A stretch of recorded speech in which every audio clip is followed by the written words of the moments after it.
નમસ્કાર વિદ્યાર્થી ભાઈઓ બહેનો, આજે તમારી માટે પરીક્ષાના છેલ્લા દિવસોમાં એક સરસ મજાની માહિતી લઈને આવેલા છે, જેનું નામ જ તમે જોઈને વાંચો કે પરીક્ષા કે લઈએ આખરી કેપ્સ્યુલ. દવાની અંદર જે આપણે કેપ્સ્યુલ વાપરવામાં આવે છે, જે કોઈ દર્દી હોય તો જેમ એને એ દવા કેપ્સ્યુલ પીવાથીનો રોગ દૂર થાય છે, એમ આ વિડીયો જોવાથી તમારા કવિ લેખકની જે કંઈ પ્રશ્ન આવશે એ તમામ સોલ્યુશન તમને આ વિડીયો દ્વારા છે મળવાના છે. કોઈ પ્રશ્ન એવો નહીં હોય કે જે તમને નહીં આવડે, એવી સરસ અને સચોટ માહિતી છે મિત્રો અહીં આપેલી છે. આજે આપણે આ વિડીયો દ્વારા ધોરણ 11ની અંદર એટલે કે પાઠ નંબર 1થી લઈને 20 સુધીમાં જે કાંઈ કવિ અને લેખક છે એ બધાની આખી પરિચય સાથે એને કેવું યોગદાન હિન્દી સાહિત્યમાં આપેલું છે એ સરસ રીતે આપેલું છે. ઘણી વખત કવિ લેખકનું નામ પૂછાય છે, કયા પાઠના કવિ લેખક છે, ને ક્યારેક એનું જે સાહિત્યમાં યોગદાન છે ને એ પણ પ્રશ્ન પૂછી લે છે, અથવા એ કયો પાઠ છે એ શેમાંથી લીધેલો છે. તો એ બાબતને ધ્યાનમાં રાખી નાની નાની બાબતમાં આ એક મને ધ્યાનમાં આવ્યું એટલે તમારા માટે છે મૂકેલો છે.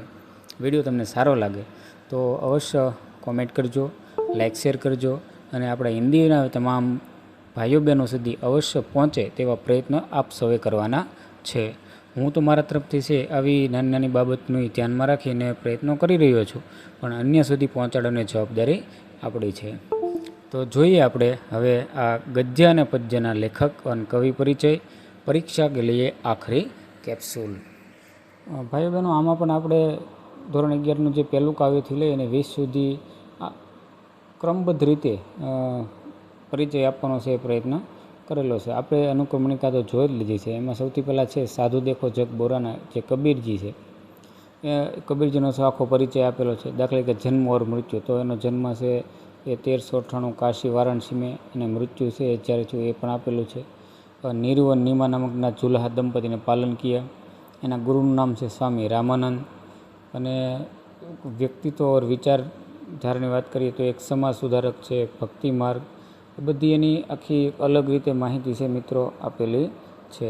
ખાસ મહત્ત્વનું આ છે આપણે કે સાહિત્યિક યોગદાન ઓર ભાષા. તો એની ખાસ રચના જોઈએ તો કબીર ગ્રંથાવલી में संग्रहित है.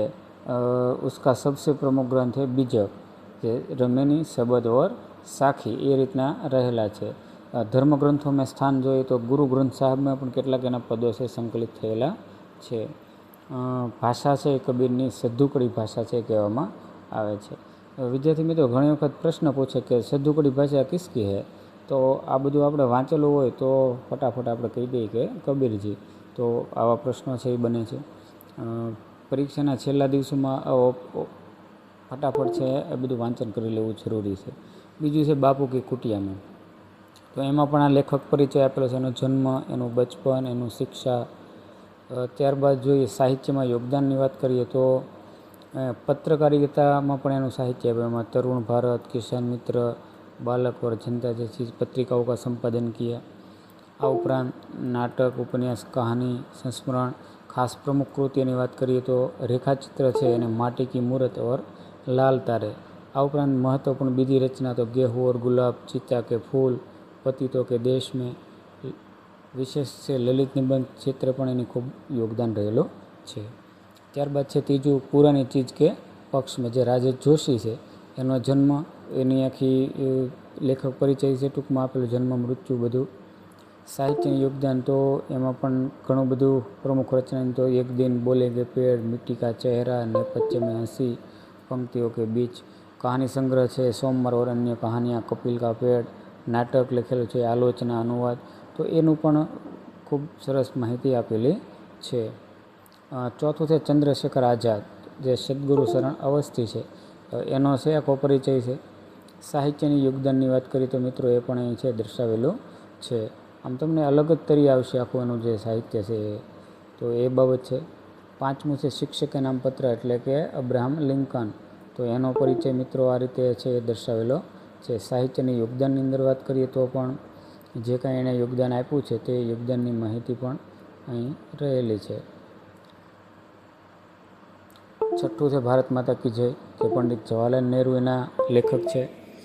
એનો જન્મ, પરિવાર, શિક્ષા, સ્વતંત્રતા આંદોલનમાં એનો જે સહયોગ આપ્યો તે.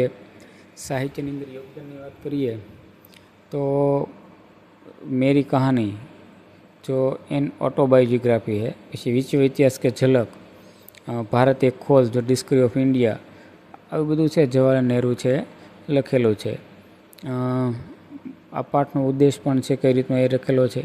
7મું છે પરશુરામ લક્ષ્મણ સંવાદ, જે તુલસીદાસ રચિત છે. તો તુલસીદાસને જન્મ, બચપન, એના ગુરુ કોણ હતા? તો ગુરુ નરહરિદાસ હતા. આપણે કબીરના ગુરુની વાત આવી, પરશુરામના ગુરુની વાત આવી, તુલસીદાસના ગુરુની વાત આવી. તો મિત્રો ક્યારેક આપણે છે થાપ ખાઈ જતા હોય, પણ આ રીતનું વાંચેલું હોય ને તો આપણને ખૂબ અનુકૂળતા રહેશે. સાહિત્યની યોગદાનની વાત કરીએ તો રામભક્તિ શાખા, પ્રમુખ ગ્રંથ, અન્ય પ્રસિદ્ધ ગ્રંથો ક્યાં ક્યાં છે, કઈ કઈ ભાષામાં એને લખેલું છે, સરસ મજાની માહિતી મિત્રો અહીં દર્શાવેલી છે. પંચલાટ જે ફણેશ્વરનાથ રેણુ છે, એનો જન્મ, એનું મૃત્યુ, શિક્ષા, સાહિત્યની અંદર જે એનું યોગદાન છે, તો જે आंचलिक कथाकार तरीके ओळखाय છે. ક્યારેક આવો પ્રશ્ન પણ પૂછાય કે आंचलिक कथाकार तरीके हिंदी में कौन जाना जाता है? तो एक જ છે જે ફણેશ્વરનાથ રેણુ. આ ઉપરાંત એનું મેલા આંચલ નામનો જે ઉપન્યાસ છે એ પ્રેમચંદના ગોદાન કે બાદ दूसरी सर्वश्रेष्ठ उपन्यास माना जाता है. આ ઉપરાંત અન્ય કેટલીક સાહિત્યની સર્જન કરેલું છે એની પણ માહિતી છે અહીં દર્શાવેલી છે. 9મું છે ચંપા કાલે અક્ષર નહીં ચિહ્ન હતી. તો એની અંદર ત્રિલોચનની જે જન્મ મરણની વાત છે, સાહિત્યની અંદર યોગદાન જે કેવું છે તે પણ એનું છે અહીં દર્શાવેલું છે. એના બધા કાવ્ય સંગ્રહો ક્યાં છે, તો એ બધું ખૂબ સારી રીતે મિત્રો અહીં દર્શાવવાનો પ્રયત્ન કરેલો છે. આપણે વિડીયો બહુ લાંબો નથી કરવો, એટલે ફટાફટ છે તમે એની PDF પણ તમને 100% ટેલિગ્રામમાંથી મળી રહેશે, એટલે એને કોઈ ચિંતા કરતા નહીં. આને કોઈ પૈસા દેવાની પણ જરૂર રહેશે નહીં. તમને એ બધું ફ્રીમાં છે મળવાનું છે, પણ તમારે વિડીયોને લાઇક શેર કરવાનો છે, કોમેન્ટ કરવાની છે, જેથી કરીને મને ખ્યાલ આવે. અજંતા એટલે કે ભગવતી શરણ ઉપાધ્યાય છે એના લેખક, તો એના જન્મ મરણની વાત છે, સાહિત્યની અંદર એનું કેવું યોગદાન છે એ પણ મિત્રો અહીં દર્શાવેલું છે. નીતિ કે દોહે જે રહીમજી છે, તો અબ્દુલ રહીમ ખાન ખાના છે, એનો જન્મ, એનું મૃત્યુ, રાજકીય પદ. આ ઉપરાંત સાહિત્યમાં યોગદાનની વાત કરીએ તો પ્રમુખ રચનાઓ જે છે એ બધી પણ મિત્રો અહીં દર્શાવેલી છે.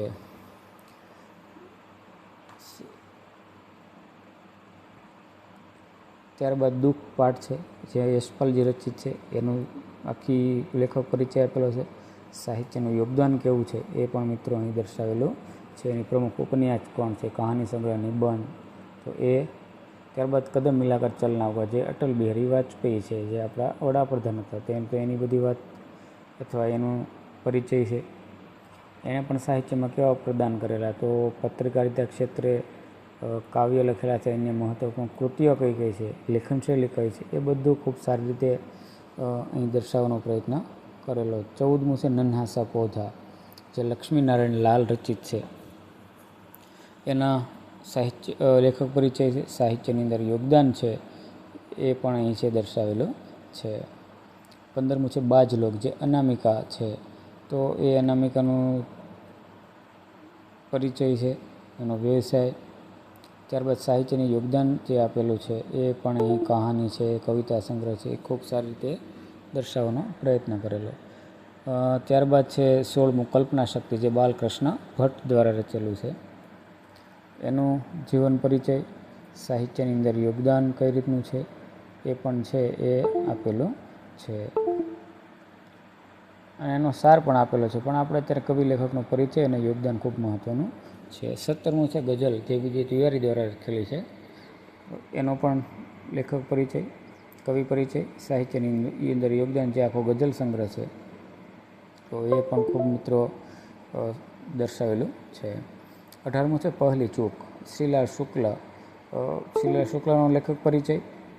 ત્યારબાદ સાહિત્યની અંદર યોગદાન જે આપેલું છે તે.